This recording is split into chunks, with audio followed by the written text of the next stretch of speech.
Morning, dear students. Welcome once again to yet another session of English class. Today's class is also for class 9 and it would be a continuation of the analysis of the poem The Wind by the great poet, the great Tamil poet Subramanya Parity. As we had discussed in the previous classes, Subramanya Parity, one of the greatest nationalist or a poet who infused the minds of the people of India with his patriotic poems, discusses wind. And this wind, as we had already discussed, is not to be taken by its literal sense. If you remember, we had discussed the scientific explanations associated with wind in the previous classes, but as far as this poem is concerned, we need to look at wind from a different point of view or from a different angle altogether. It has a psychological significance. I repeat, the poem has a psychological significance and it is a great motivating factor. How is wind a motivating factor in our life? We will see that during the course of discussion. Now, coming to the next stanza of the poem, if you read the lines carefully, you will come across these lines. You are clever at poking fun at weaklings. The most important word in this line is weaklings. You are clever at poking fun at weaklings. What do you mean by the word weakling? Who is meant as weakling? Weaklings are those people who are weak at heart. If you are not strong enough, if you are not strong within, if you have a very low self-esteem about yourself, if you underestimate yourself, if you are suffering from inferiority complex, then definitely you are a weakling because you are not strong within. And you know, the wind makes these weak people or weaklings their target. How does the wind make the weaklings its target? It attacks them. The problems of life, the winds of life come and attack them again and again, and unfortunately they don't have the courage and the grit and the determination to withstand the problems of life. They break down very fast. They give up very fast. So the poet says, "O wind, you are clever at poking fun at weaklings." You always target the weak-hearted. You always target the weak-minded. You always target the people who cannot withstand the pressures of life. So, what he indirectly tells us is, you have to be strong. Don't be a weakling, but be a person of strong personality. Be a person of strong willpower and determination. The second line, fail crumbling houses, crumbling doors, crumbling world, crumbling bodies and crumbling lives. You see, the word crumbling is used again and again. And this literary device is again known as Anaphora. What is meant by the literary device Anaphora? It means one word coming again and again continuously. So here you see the word crumbling coming again and again. Frail crumbling houses, crumbling doors, crumbling wood, crumbling bodies and crumbling lives. The last line here means a lot. Crumbling lives. What do you mean by this word? Crumbling lives. You attack people in such a harsh and rough manner that people crumble, which means they collapse. They lose their courage. So, the weak-hearted, the weaklings who do not have the courage to face life, they break down very fast. They lose all their courage. But the strong-minded people, the strong-willed people, people with determination are never bothered about the wind. Crumbling wood. So, the wind attacks the houses, blows away the houses, blows away the doors, breaks the doors, crumbling wood. Even the wooden pillars of a house, they collapse, they fall down, crumbling bodies. This is important, crumbling bodies. When people start giving up all hope in their life, they crumble.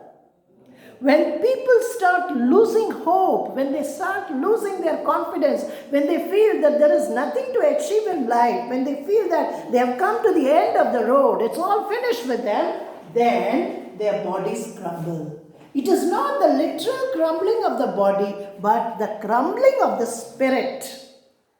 The crumbling of the spirit, giving up hope, giving up courage. That is what the poet means by crumbling bodies. So, if you want to withstand the force of wind, if you want to face the force of wind, you have to be strong. Wind does not mean moving air, again I tell you. It means the problems of life, the challenges of life, the burden of life, the barriers of life, the obstacles of life, anything that you cannot face. That is meant by wind. And if you're strong within, you need not kind of be afraid of facing the problems of life. The wind god winnows them all. What is the meaning of winnowing? You must understand that word first. If you look at farmers working in the field, they harvest the grain, they collect the grain, paddy or corn or whatever it may be, and after that, they clean the grains. So they take a sifter or a winnower and then they push it up and down. So while they do this, all the chaff or whatever is not necessary is thrown out by the wind and you finally get the grain that you require. So winnowing here is a kind of filtering, throwing away. That is what the poet means, the wind god. You see, the wind is so strong that the poet calls wind as God himself. It is a metaphor. The wind is directly compared to God, the wind god. And what does the wind god do? The wind god winnows them all. He throws out everything. The problems of life shake everybody. It does not spare anybody. Remember, whether you are poor, whether you are rich, whether you are a beggar, whether you are a millionaire, whether you are an industrialist, whoever you are in your life, you will be shaken by the winds of life. And the wind god does not spare anybody, from a prince to a pauper. What do you mean by pauper? A beggar. So it does not spare anyone, it attacks everyone, it blows everyone away, and the problems of wind can be faced only by people who are strong within themselves, who have the guts and determination and courage to face. So, the wind is afraid to touch them. The wind is afraid to touch the strong, but the wind is bold and courageous to push the weaklings away. So, with that, we come to the end of the first stanza. Now, the second stanza holds more meaning. Now the poet is going deeper and deeper into the poem. Look at the line. He won't do what you tell him. Who is that he? He refers to the wind. Wind is personified. And he says, he won't do what you tell him. Wind cannot be under your control. However great you are, you may be, however rich and wealthy you may be, you will not have the courage to bring the wind under your control. The wind will try to control you. You cannot kind of keep away from problems. You cannot run away from the problems of life. You cannot escape the problems of life. The problems of life means to the wind of life, and he won't do what you tell him. So, you cannot run away from the problems. You cannot escape from the problems because problems won't listen to you. If you say, oh, go away, it will not. The problems will keep coming again and again. And you have to face it. So he won't do. He refers to the wind. The wind cannot be under your control. The wind will try to control you. It will try to dominate you. So come. Now he is making a polite, it's not a request. He gives us a suggestion, right?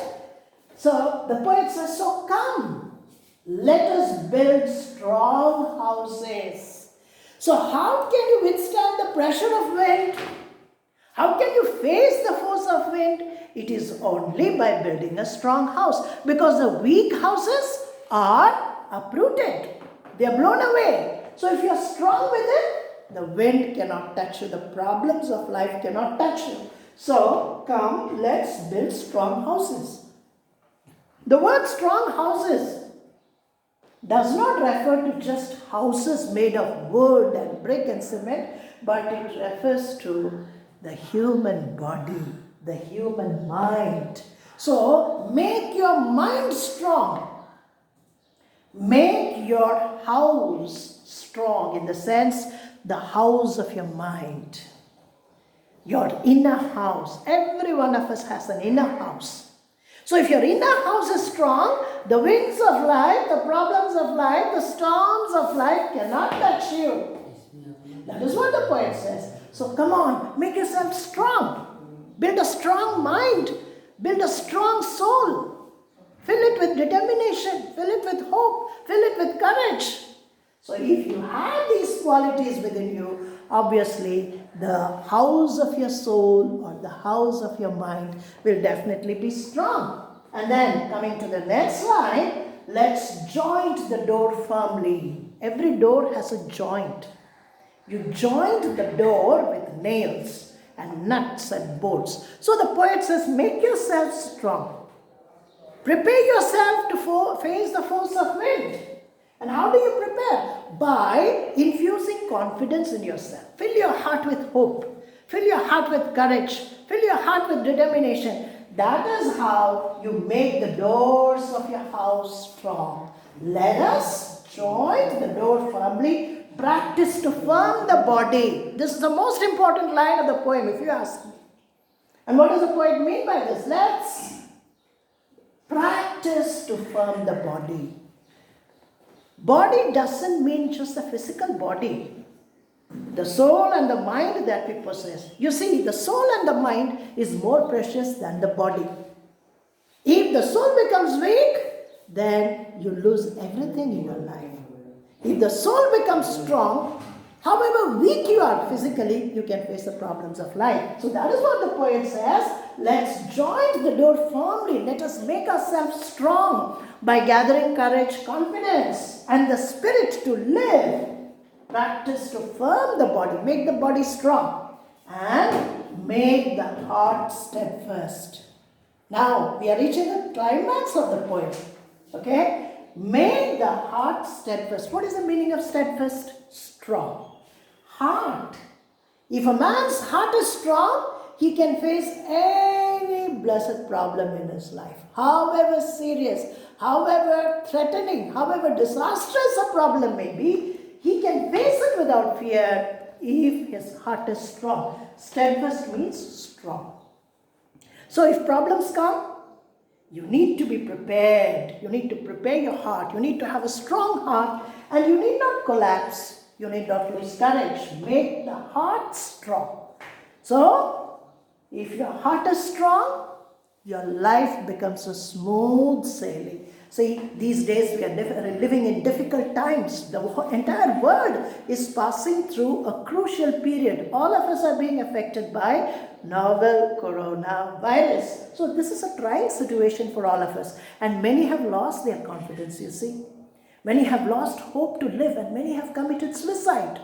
They feel that everything is finished with them. This is the time that you need to make your heart strong. This is the time that you need to make your body strong. And if your heart and body remain strong, you can face the storms of life, and life becomes smooth sailing for you. Make the heart steadfast.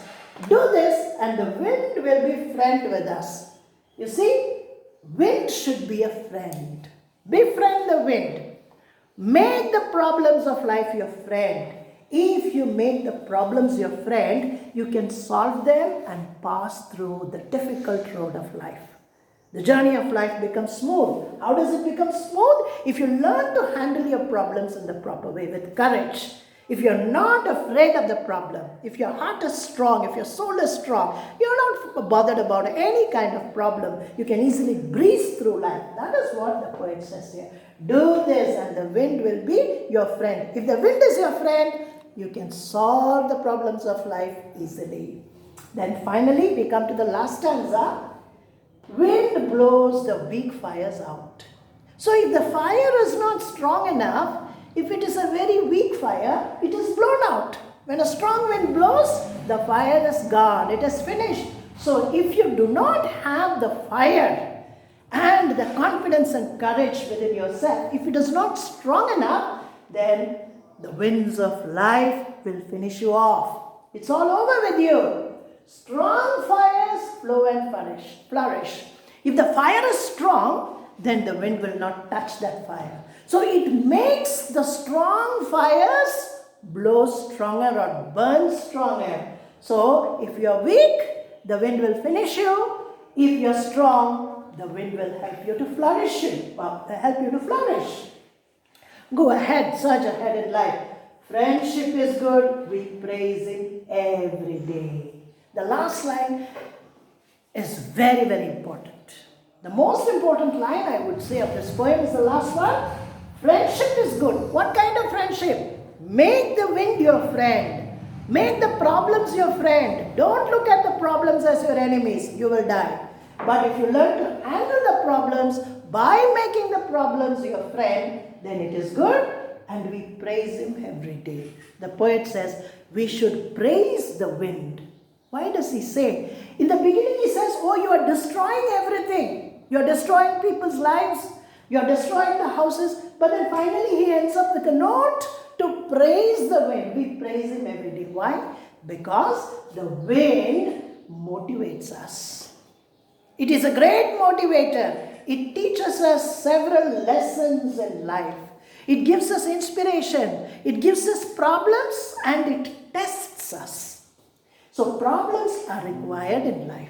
That is what the poet says. If there are no problems, you will not be strong. Rather, you will become weak. So expose yourself to problems. Make the problems of life your friend. That is the wind of life, the problems of life. And for this inspiration and motivation, we need to praise wind every day because it shapes us. So, the final call of the poet is be strong within, don't be a weakling, because if you are a weakling, it is all over with you. Life will be finished and meaningless for you. But if you are strong enough, we have the courage and the guts to face the problems of life, wind does not matter. It becomes your friend. So keeping this in mind, let us conclude today's session. But I will be giving you some questions. You need to follow them at home. And please read every line of the poem. This is a very important poem because it is very appealing to the present time. And that is why I had discussed this poem in detail. Read every line. Try to understand what the poet is saying and get the gist of the poem. Until we meet, goodbye and safe stay at home.